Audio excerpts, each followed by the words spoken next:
Here, U is die een wat voorsien. U is die een wat by uitstek die een is wat ons kan raak sien en ons kan aanraak. Ons lewens kan verander. Ons ander dinge laat sien as waarna ons elke dag vaskyk.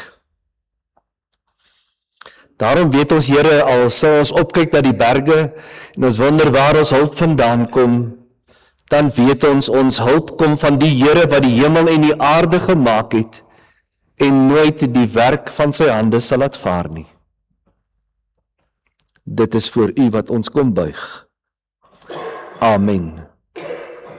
Liewe gemeente, genade en vrede vir julle van God ons Vader, die Here Jesus Christus en die kragvolle werking van sy Heilige Gees vanmôre by ons. Amen. Kom ons loof die Here saam oor hierdie grootheid wat hy met ons deel. Hy is die allerhoogste Hemelvader en ons kan sy naam groot maak. Liedboek 4:7-5.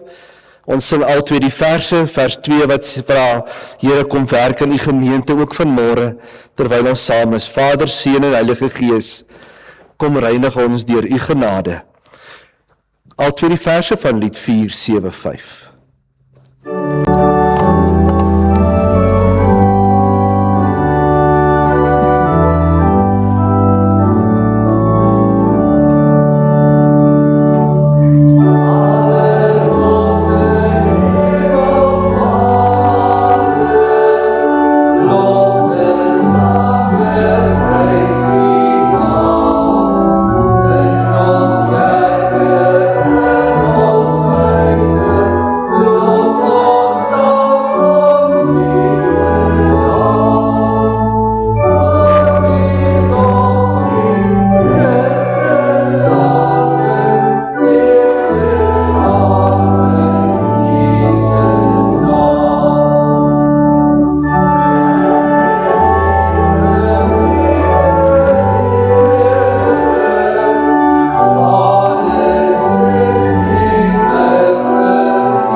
Ons gaan die woord van die Here oopmaak by Johannes hoofstuk 4. Ek dink as ons nou mooi gaan tel, gaan julle al waarskynlik uit hierdie hoofstuk 7, 8, 10 keer al 'n preek gehoor het. So daar gaan waarskynlik niks nuuts wees vir jou nie, maar is tog uiters belangrike inligting wat hierin opgeteken is, en ek hoop tog daar sal vir iemand iets vars wees.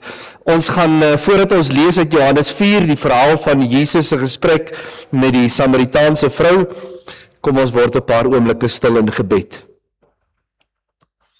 Here, U woord is oop voor ons, en ons is honger om na U stem te luister. Ons is gretig dat U ons sal voed deur U Gees. Ons is as 'n geloofsgemeenskap vanmôre saam hier, omdat U ons bymekaar gebring het, ons beskerm het tot hiertoe. Ons weet dat U ons nie sommer net hierheen laat kom met uit gewoonte nie, maar dat U 'n spesiale afspraak het met elkeen van ons vanoggend. Daarom weet ons daar's 'n rede hoekom ons vanmôre opgestaan het, aangetrek het en hier in hierdie gebou kom sit het. Laat dit wat U met ons wil doen gebeur. Maak ons sensitief om te hoor wat U vir ons wil sê. En gee dat ons vanmôre hier uitstap met 'n heerlike wete dat ons met die lewende God 'n ontmoeting gehad het. Ons weet dit is iets wat kan gebeur ook in ons binnekamer waar ons stilte tyd hou, oral waar ons beweeg. Ons weet dit kan gebeur terwyl ons tee drink, terwyl ons na 'n lied luister, terwyl ons in die motor ry. En vanmôre is maar net nog een van daardie, waar die gemeenskap van die gelowiges saamkom, om saam te kom sê, amen op u woord. Kom praat met ons, Here, u kinders luister. Amen. Vriende, ons gaan 'n hele lang gedeelte uit hom lees, want ek dink is dalk net goed om weer 'n slag die verhaal op 'n vars manier te hoor. Kom ons luister daarna. Jesus het uitgevind dat die Fariseërs gehoor het dat hy meer disippels werf en doop as Johannes. Jesus het nie eintlik self gedoop nie, maar sy disippels. Dis het hy Judea verlaat en weer na Galilea toe vertrek. Hy moes deur Samaria reis. Hy kom toe in 'n dorp in Samaria wat Sigar genoem word. Dit was naby die stuk grond wat Jakob aan sy seun Josef gegee het. Die put van Jakob was daar geleë. Jesus het toe, omdat hy regtig uitgeput was van die reis, sommer by die put gaan sit. Dit was omtrent 12 uur die middag. 'n Samaritaanse vrou kom toe daar aan om water te skep, en Jesus vra haar, gee vir my asseblief water om te drink. Sy disippels was toe nog in die dorp om kos te gaan koop. Die Samaritaanse vrou sê toe vir hom, hoe op aarde vra jy wat 'n Jood is vir my wat 'n Samaritaanse vrou is, water om te drink? Jode wou immers niks met die Samaritane te doen hê nie. Jesus het daarop reageer, as jy maar net hierdie gawe van God vir jou geken het, en geweet het wie dit is wat vir jou vra, gee vir my water om te drink, sou jy hom water gegee het, en hy sou vir jou lewende water gegee het. Die vrou sê vir Jesus, meneer, jy het nie eers 'n skepding nie, en die put is diep. Van waar kry jy die lewende water? Jy is beslis nie belangriker as ons vader Jakob, wat hierdie put vir ons gegee het, en self saam met sy seuns en sy diere daaruit gedrink het nie. Jesus antwoord daar, elkeen wat van hierdie water drink, sal weer dors word. Wie egter van die water drink wat ek hom gee, sal nimmer as te nooit weer dors word nie. Die water wat ek vir hom sal gee, sal 'n fontein in hom word, waarvan die water vir altyd sal bly opborrel. Die vrou sê toe vir hom, meneer, gee vir my van hierdie water, sodat ek nie weer dors word en hierheen hoef te kom om water te skep nie. En hy sê vir haar, gaan roep jou man en kom dan terug hierna toe. Die vrou het dadelik reageer, ek het nie 'n man nie. Jesus beaamde toe, jy het reg gesê, ek het nie 'n man nie, want jy het reeds 5 mans gehad, en die een wat jy nou het, is eintlik nie 'n man nie. Dit wat jy gesê het, is die waarheid. Die vrou sê vir hom, meneer, ek sien dat u 'n profeet is. Ons voorouers het op hierdie berg aanbid, maar julle sê die plek waar 'n mens moet aanbid, is in Jerusalem. Jesus merk toe op, glo my vrou, daar kom 'n tyd wanneer julle die Vader nie op hierdie berg en ook nie in Jerusalem sal aanbid nie. Julle aanbid wat julle nie ken nie, ons aanbid wat ons ken. Want die verlossing is uit die geleedere van die Jode. Daar kom egter 'n tyd, en dit het reeds aangebreek, wanneer die egte aanbidders die Vader vanuit 'n hegte verhouding met die Gees en in waarheid sal aanbid. Want die Vader verkies dat die mense hom so aanbid. God is Gees, en die wat hom aanbid, moet hom vanuit 'n hegte verhouding met die Gees en in waarheid aanbid. Die vrou sê vir Jesus, ek weet dat die Messias kom, hy wat die Christus genoem word, en wanneer hy ook al kom, sal hy ons oor alles inlig. Toe sê Jesus vir haar, ek is hy, ek wat nou met jou praat. Op daardie oomblik het sy disippels teruggekom, en hulle was verstom dat Jesus besig was om met 'n vrou te praat. Nietemin het niemand haar gevra, wat wil jy nou eintlik hê? Of vir hom, waarom knoop jy 'n gesprek met haar aan nie? Die vrou het haar waterkruik net daar gelos, na die dorp toe gegaan en vir die mense gesê, kom kyk self, 'n man wat my alles vertel het wat ek al gedoen het. En is hy nie dalk die Messias nie? Die inwoners het toe van die dorp af na Jesus toe begin stroom, en dan lees ons weer vanaf vers 39 en vers 40 saam. Uit daardie dorp het baie van die Samaritane in Jesus begin glo op grond van die woorde van die vrou, wat met oortuiging kom vertel het. Hy het my alles vertel wat ek gedoen het. Toe die Samaritane by Jesus aankom, het hulle hom gevra om by hulle tuis te gaan, en hy het 2 dae lank daar oorgebly. Ons lees tot sover uit die woord van die Here. Vriende, hierdie teks wat ons vanmôre gelees het, kan 'n mens uit baie kante bekyk. Ek dink die meeste van ons het waarskynlik al die verhaal gehoor rondom die lewende water en dat Jesus die lewende water is en dat hy ons dors sal les en alles wat daarmee gepaard gaan. Ek wil graag die verhaal van môre so 'n bietjie van die binnekant af bekyk. Die afgelope tyd raak ek al meer bewus daarvan dat die Here met my en met jou 'n pad loop deur die normale verhale en die manier hoe die lewe maar net uitrol met ons. En as ons onsself so 'n bietjie in die skoene van mense en binne in die verhaal gaan inklim, dan kom daar partykeer so 'n bietjie 'n paar ander goeters uit, wat ek graag vanmôre saam met jou wil bekyk van vooraf. Die verhaal kan 'n mens min of meer soos volg begin opsom. Jesus is op pad na Galilea toe, maar hy kies om met 'n ompad te loop deur die land van die Samaritane by 'n dorpie met die naam Sigar.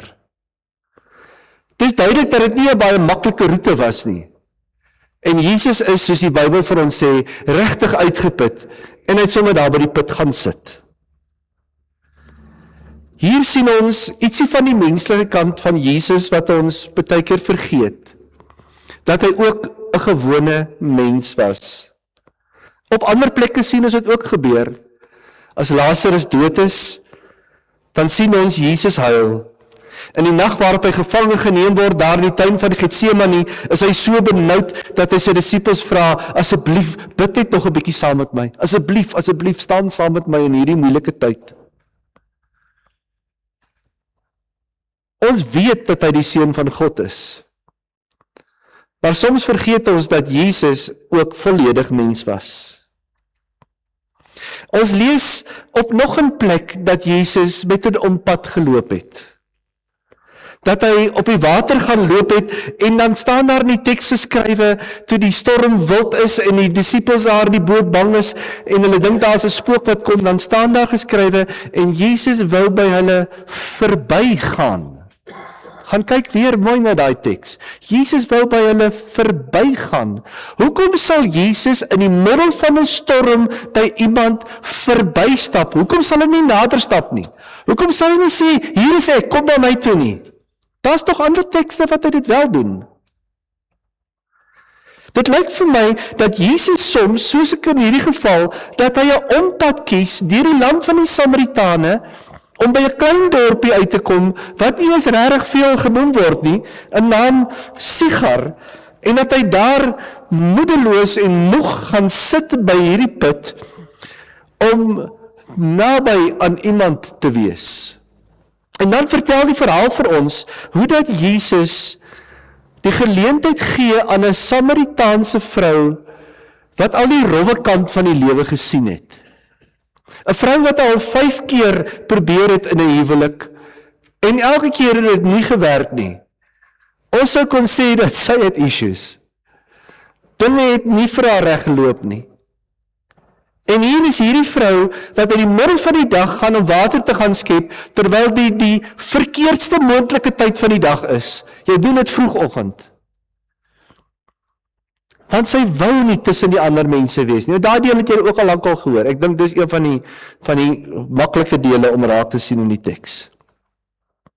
So hier kom hierdie vrou in die middel van die dag, want sy wil mense probeer vermy, want die lewe het dit nie vir haar goed laat gaan nie.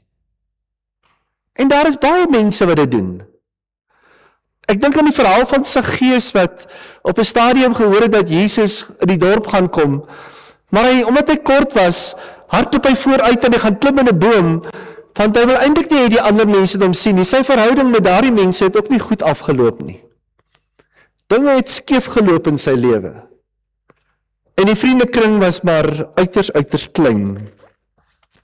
Ek en jy kom ook baie keer dat ons onsself identifiseer in daardie groep van dinge het nie reg gewerk nie. Die foute het ek al gemaak in my lewe. En ek is eintlik nie Jesus disipelskap materiaal nie. Ek is die ene wat maar so op die rand van die foto moet staan. En tog stap Jesus naby genoeg verby, sodat ons hom kan sien. En hierdie woordjie gaan ons nog baie hoor in die boodskap vandag, en dit is die woordjie sien. Wat sien jy? Dit is duidelik dat Saggeus in die begin net 'n wonderwerker gesien het, en later die Messias sien. In die verhaal is dit duidelik dat hierdie vrou, wat die verkeerde kant van die lewe en die grove kant van die lewe al beleef het, dat sy in die begin hom sien as 'n meneer. Ons weet dat ander tekste sal hom aanspreek as 'n rabbi, omdat hy die kleredrag van 'n rabbi gehad het, kon hom duidelik herken dat hy anders is as die gewone mense. Later wonder sy wat sy sien, of sy dalk die Messias sien. En nog later sê sy, kom kyk julle ook, kom sien wat julle sien. Hoe sien jy vir Jesus? Ek is oortuig daarvan dat daar twee belangrike dinge in hierdie teks geskrywe staan, wat my lewe radikaal beïnvloed, en ek hoop dat jou ook sal beïnvloed vandag. Die een is die vraag, wat sien jy? Want ek kom agter, hoe meer ek na myself kyk en ook in gesprekke met mense rondom my is, dat hoe ons Jesus sien, bepaal hoe ons lewe gaan inrig. Wat jy van hom sien, gaan bepaal of jy voor hom buig en of jy jou eie ding gaan doen. Wat jy van Jesus raak sien, en wat jy met jou mond vertel, wat jy van hom sien, gaan bepaal of jy gaan stilte tyd hou, hoe jy gebed gaan sien, hoe jy jou roeping as 'n gelowige gaan sien, hoe jy jou werk gaan inkleur, hoe jy kerk toe gaan kom, hoe jy hom loof en aanbid.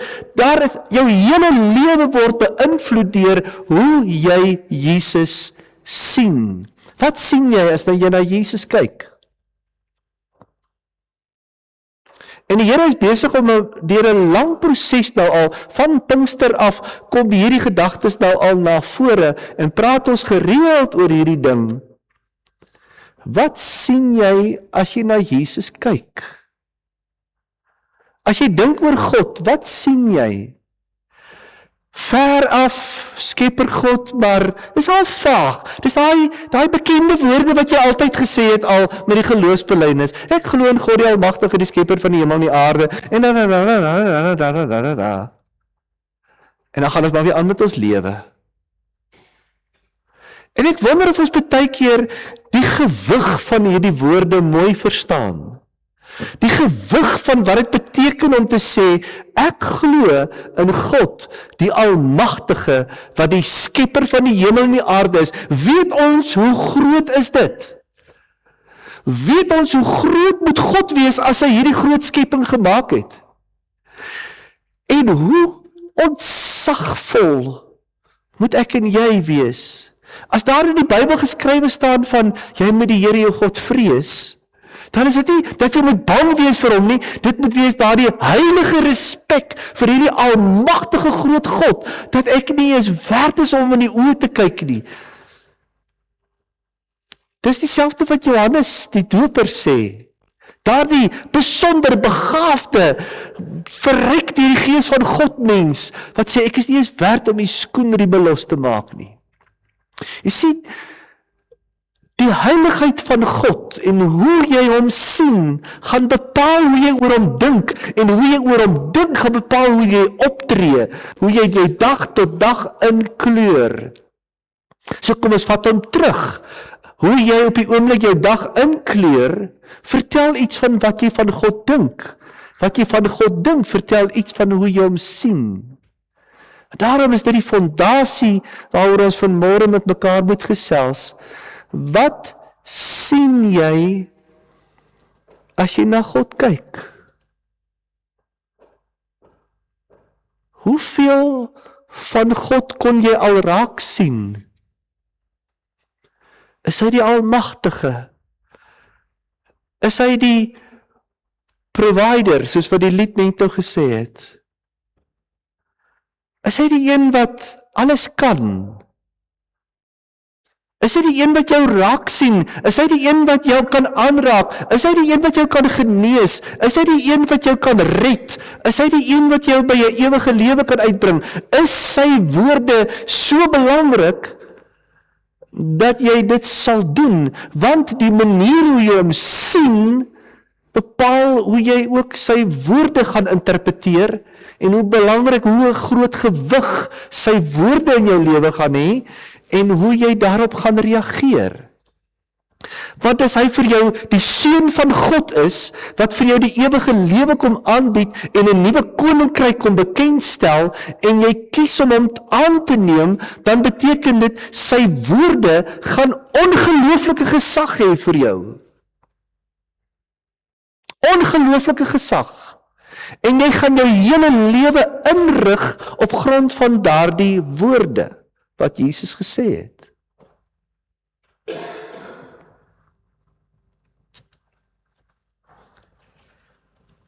Hoe jy Jesus sien, bepaal hoe jy hom gaan dien. En reg deur die Bybel lees ons van mense wat na Jesus kyk en dan besluit. Sommige het hom begin volg, ander het hom uitgelag. En so stap Jesus reg deur my en jou lewe van dag tot dag en kom stap hy vanmôre by jou verby, net so in die verbygaan. En hy wag om te sien hoe jy gaan reageer op hierdie verbygaan. Op hierdie toevallige oomblik van stil word by sy voete. Sien jy regtig wie hy is? Herken jy hom vir wie hy is? Herken jy die oomblik waarin ons nou is vir wat dit werklik is?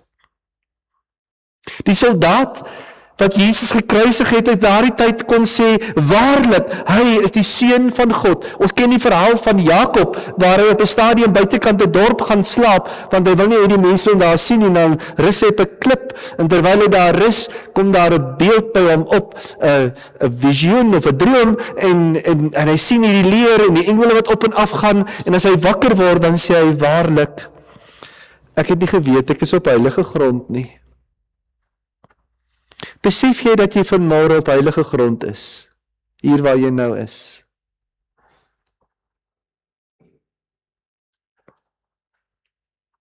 En so stap God vanmôre by my en jou verby. Dit kan vir jou of nog 'n preek en net nog 'n uur in jou Sondag wees. Of dit kan vanmôre 'n ontmoeting met die lewende God wees. Vriende, dikwels verloor ek en jy diepte met God, omdat ons hom nie raak sien nie. Kan ek dit gou weer sê, want net vir 'n geval jy so 'n bietjie aan iets anders gedink het? Ons verloor die diepte van ons verhouding met God, omdat ons hom nie altyd raak sien vir wie hy is nie. Kom ons kom terug by die verhaal. Jesus kom daar by Sigar aan, hy gaan sit by die put, sy disippels het dorp toe gegaan om te gaan kos koop, en hier kom die vrou, wat kom water skep. En dit is baie van toepassing op my en op jou ook. Want soos wat Jesus hier die vrou kan raak sien vir wie sy werklik is, so sien Jesus ook vir my en vir jou raak. Merk op dat die vrou so 'n bietjie van haar geskiedenis probeer vergeet. Nie bereid is om hieroor te praat nie, want sy weet nog nie wie die Jesus regtig is wat hier staan nie. Daarom sê sy, nee, ek het nie 'n man nie. En daarmee probeer sy die gesprek beëindig. En dan kom ons iets ontdek van die manier waarop Jesus vir my en vir jou sien. Jy was 5 keer getroud. En jy is nou by die 6ste man en jy is nie getroud met hom nie. En daar is nêrens hoe kon jy, wat 'n groot sondaar is jy, wat 'n gemors het jy in jou lewe aangevang, hoe durf jy na my toe kom as jy in so 'n toestand is? Niks daarvan nie. Bloot 'n stelling. Geen emosie daaraan verbonde nie. Dit wat die vrou vir Jesus vertel is nie verkeerd nie, en tog is dit nie alles nie. Ek en jy doen dit ook. En dan vergeet ons baie keer weer die godheid van Jesus. Asof hy net kan sien wat ons hom vertel, en dan lyk ons 'n bietjie beter vir onsself, eerder as om met hom hierdie rouklippe in ons siel uit op die tafel te gooi voor hom. Want hy weet in elk geval alles. Hy ken my. Daar is so 'n pragtige woord in die Hebreëse taal wat sê yada. Yada beteken ek ken jou deur en deur sonder dat jy vir my enigiets vertel. Ek weet wat jy dink, ek weet wat jy droom, ek weet wat deur jou kop gaan op die oomblik.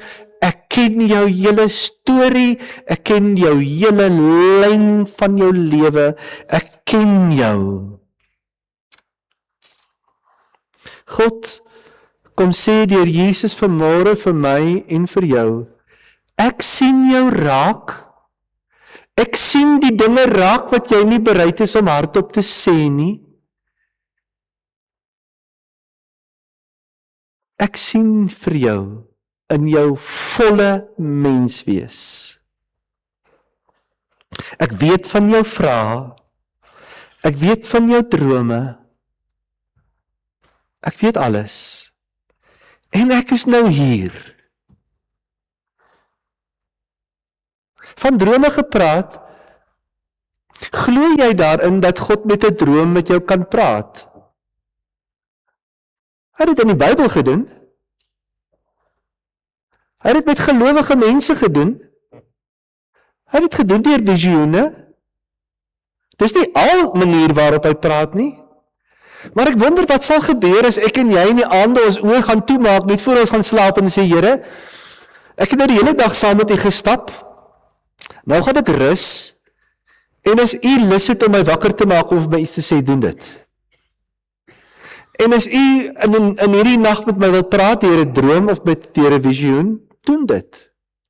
Ek wil selfs as ek slaap, gretig wees om U stem te hoor. En daar kom die tweede punt wat ek graag met jou wil deel. Want die eerste een het ek gesê is, hoe sien jy vir God? Want hoe jy hom sien, gaan bepalend wees van hoe jy oor hom gaan dink en hoe jy gaan optree. Sien ons God vir wie hy regtig is? Sien ons hom as die Almagtige? Verstaan ons die gewig van sy woorde? En die tweede ding wat ek met jou wil deel, kom ook in hierdie teks na vore.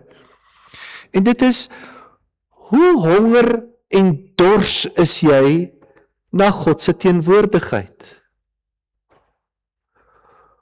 Hoe gretig is jy dat die Here enige tyd van die dag jou program kan onderbreek en met jou kan kom praat? Want daardie gretigheid, daardie honger, daardie dors kan strome lewende water uit ons binneste wees as ons daardie honger gaan ondersoek by sy voete. Ek hoop dat jy het vanmôre, eintlik al gisteraand, of dalk vroeër in die week, terwyl jy jou stil geword het, en toe jy vanoggend besluit het om aan te trek en kerk toe te kom, ek hoop dat daar iets in jou was wat gesê het, ek hoop so ernstig dat die Here vandag met my sal praat. Ek is so honger na sy teenwoordigheid, ek is so honger na sy stem, ek wil so graag hê hy moet met my praat. Want jy sien, hoe hongerder ek en jy na hom is, hoe meer soek ons ook na hom. So aan die een kant vra ek jou vanmôre, hoe sien jy hierdie Jesus? En aan die tweede kant wil ek jou vra, hoe honger is jy na hierdie Jesus? Hoe dringend is jou behoefte dat die Here met jou sal besig wees? Want ek kry die gevoel dat ons baie keer so, ons het die Bybel en ja, ons lees en ons bid en ja, ons glo. Maar dat ons die wonderwerk van God se verby ons stap en stil staan by ons, baie keer mis, dat dit by ons verbygaan. Ek wil net 'n bietjie terugdink oor die week wat verbygegaan het. Hoeveel keer het Jesus en sy Heilige Gees by jou verbygegaan en jy het dit gemis? Hoeveel keer het jy dit gemis? Maak dit jou so hartseer soos wat dit my maak? Om te dink dat daar 'n geleentheid was waar die Here met my kon praat en ek het dit gemis. Maar kom ons stel die vraag positief ook. Dink terug aan die week. Hoeveel keer het jy die Here raak gesien en dit het jou gedrag, jou optrede beïnvloed in hoe jy gepraat het, wat jy gesê het, hoe jy reageer het? Partykeer kon dit wees terwyl jy in die tuin gesit het met 'n koppie tee. Ander kere kon dit wees terwyl jy in die winkel was en jy het jou kos gekoop en jy het by die kassiere gekom en daai pragtige glimlag het vir jou iets gesê. Partykeer het jy iets gelees in die woord en jy het gedink, wow.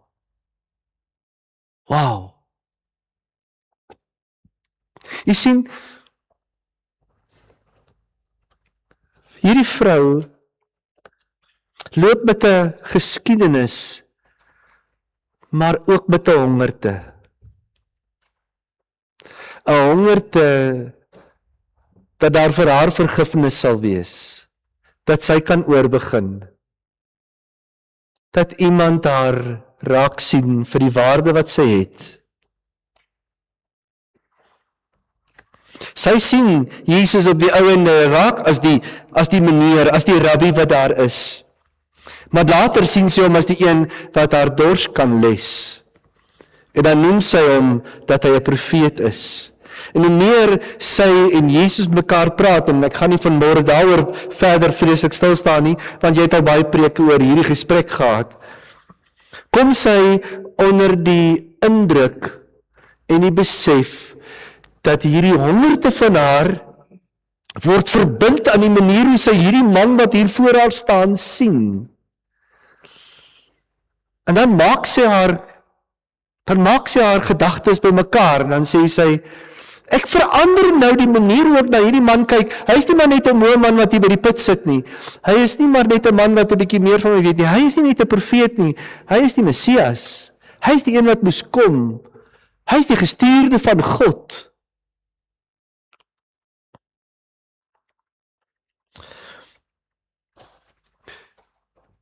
Die lewe het 'n manier om die verrassings uit ons uit te suig. Die lewe het 'n manier om deur sy roetine en deur die maniere ons maal en hoe hy ons partykeer kap en seer maak, dat ons verleer om verras te word deur die teenwoordigheid van die Here. En tog doen hy dit elke dag.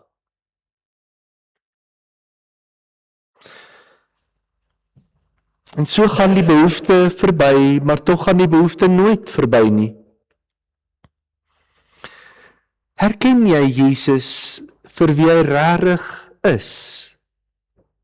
Om dit te kan doen, beteken dit dat die Heilige Gees jou daaraan herinner het.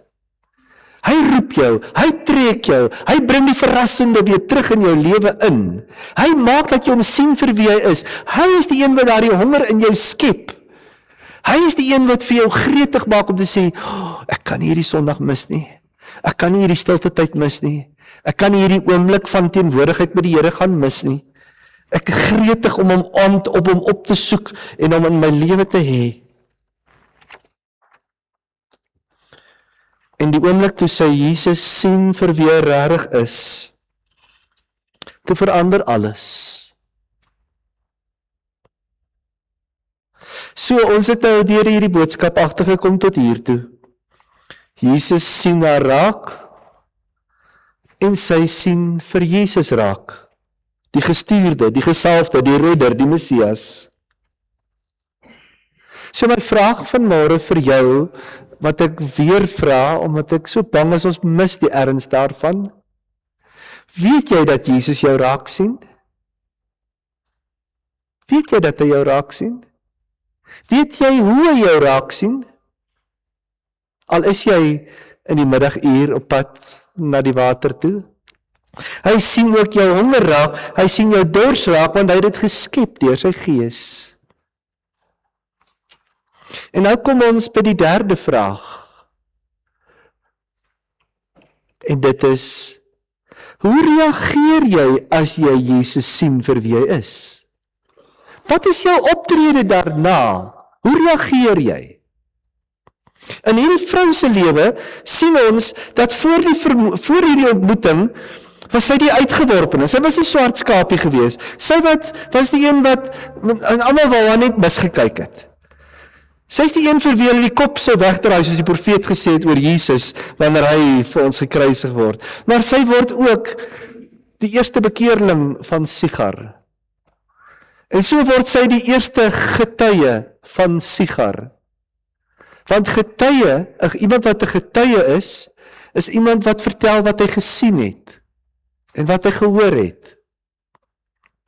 So is ek en jy die getuies van die Here, die gestuurdes van die Here, om te gaan vertel wat ons gesien het en wat ons gehoor het. En nie net dit wat Bybelfigure gesien en gehoor het, maar wat ek in hierdie week gesien en gehoor het. En so gaan hierdie vrou, en sy gaan terug na haar gemeenskap toe in die dorp, vir die eerste keer in baie lang tyd, gaan kyk sy hulle op, gaan soek sy hulle op, gaan kyk sy hulle in die oë, en sy sê, ek wil jy moet kom kyk. Het staan so in die teks, kom kyk en besluit self. Dit is wat disippels en volgelinge van Jesus doen, is om vir mense uit te nooi om te sê, kom kyk. Daarom as jy mense nooi om na die kerk toe te kom op 'n Sondag, dan is dit nie, ek wil die kerk volkry, of kom 'n bietjie saam met my, of kom ons brag 'n bietjie oor wat ons het, of niks daarvan nie. Dis 'n sending uitroep.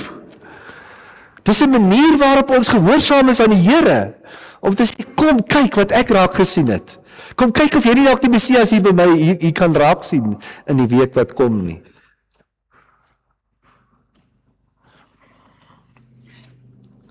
So ek en jy moet nou kyk en besluit. En wie sien jy? Gaan jy hom glo vir wie hy is? En gaan jy teruggaan na jou mense in jou gemeenskapie toe, om te gaan sê, kom en kyk, kom besluit self. Dis nie ons werk om hulle te oortuig nie, maar dis is ons werk om vir hulle te sê, kom kyk. Dis ons werk. En dan kom die dorpsmense, want dis 'n insteeklike vraag, wie is hierdie man vir jou? Is hy die een wat moes kom, of moet ons 'n ander een verwag? Mense is vir eeue op soek na hierdie Jesus. Augustinus het een keer gesê, my hart sal onrustig wees en soekende wees, totdat dit rus vind by God. En so is daar mense wat by ons kerk verbyry, wat op 'n Sondagoggend wonder, dalk 'n Saterdag aand sê, ek wil so graag kerk toe gaan. Sondagoggend, nee wat, los dit maar. En so suig die lewe ons weg, en bly die honger alleen agter, sonder dat ons sien. Want as hierdie honger daar is, en ons kan sien, kan magic gebeur. Dan kan magic gebeur. En dan kom die vroue die dorpie na hierdie vrou toe en sê, ons glo nou nie meer op grond van wat jy ons vertel het, ons glo nou self wat ons het self gesien. Ons het self gesien.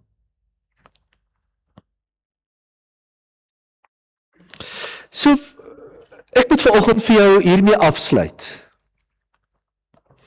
En ek wil jy moet mooi vir 'n paar oomblikke rustig hieroor dink. En ek hoop dat die Heilige Gees hierdie woorde by jou gaan herhaal, dat as jy by die huis kom en jy tee drink en jy dit met iemand bespreek, dalk in die kar of elders, of dat jy 'n notaatjie maak op die afkondiging in die agterkant, is daar plek vir jou om dit te doen. Dat jy net hierdie paar gedagtes weer gaan oordink. Dalk deel maak van jou stilte tyd vir die week wat voorlê. 1. Hoe sien jy vir Jesus?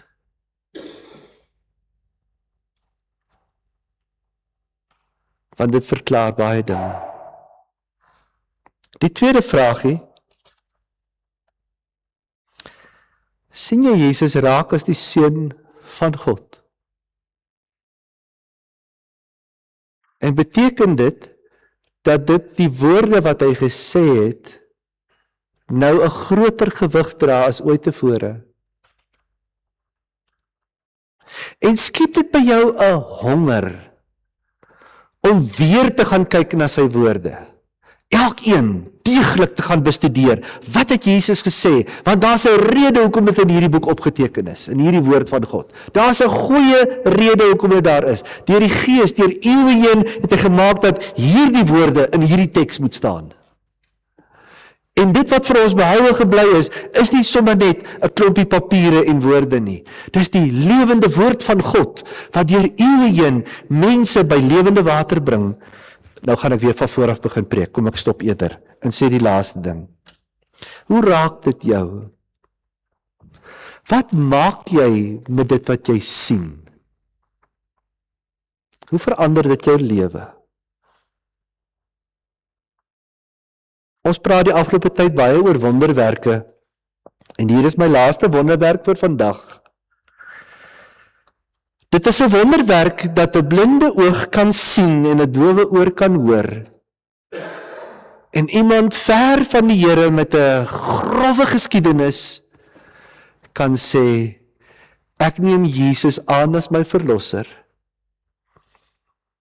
En ek nooi ander uit om te kom kyk. Amen.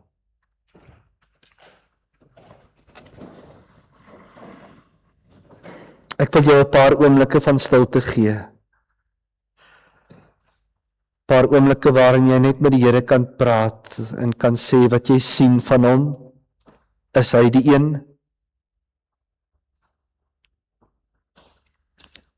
En hoe gaan jy reageer hierop?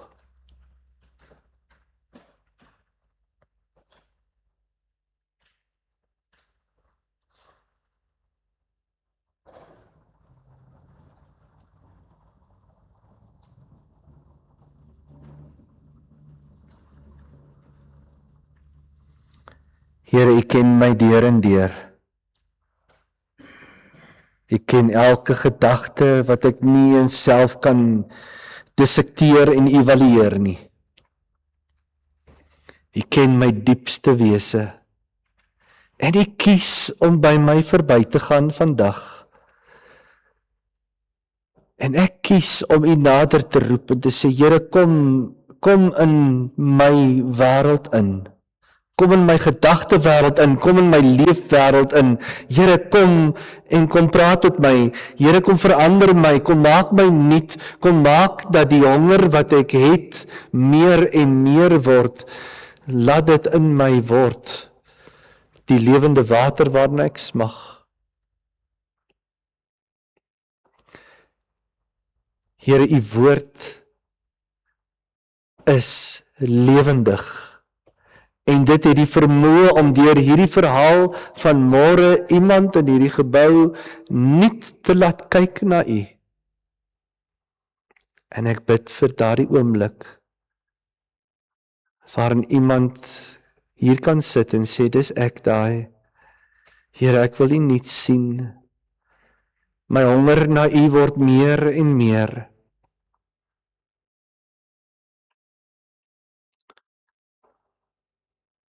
Kom verander my, Here.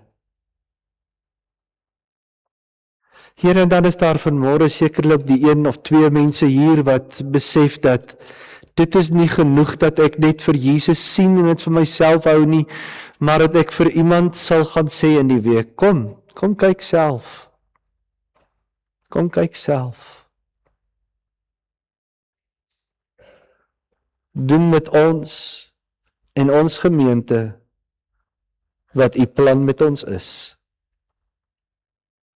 Stap saam met ons deur die week, sodat ons kan raak sien die kere wat u naby ons stap. Help ons om sommer so stilweg te glimlag hier binnekant as ons u raak sien. En leer ons om elke aand in berou voor u te kom buig die kere wat ons u gemis het. Die geleenthede wat by ons verbygestap het. Laat die koninkryk kom en laat ons deel word van mense wat leef in u koninkryk. Amen.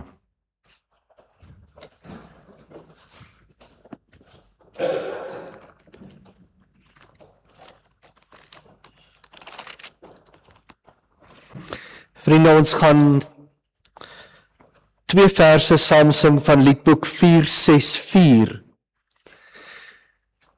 En dit is woorde wat ons in diep aanbidding voor die Here kan bring. Dit hang als af hoe jy dit sing. Maar vir my is dit 'n diep aanbiddingslied, 'n oomblik van voor die Here staan en hom sien vir wie hy is. O Heer my God, as ek in eerbied wonder in al u werke elke dag aanskou, die son en maan, die aarde, sterrewolke, hoe u dit elke dag so onderhou, dan moet ek juig, my redder en my God. In vers 3, ek sien die veld, dis die tweede vers, u seun word mens in ons gebroke wêreld. Kom vestig hy sy koningsheerskappy ook in my eie lewe. Hy maak weer heel wat sonde hier gebreek het en hy bring weer hoop en redding. Kom ons sing vers 1 en vers 3 as ons afsluit. Yeah.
vir Jesus raak sien en met jou honger die week ingaan, hoor sy belofte aan jou deur die seëngroet. Mag die genade van ons Here Jesus Christus en die liefde van God en die teenwoordigheid van sy Heilige Gees by jou wees, sodat uit jou binneste strome lewende water sal kom. Amen.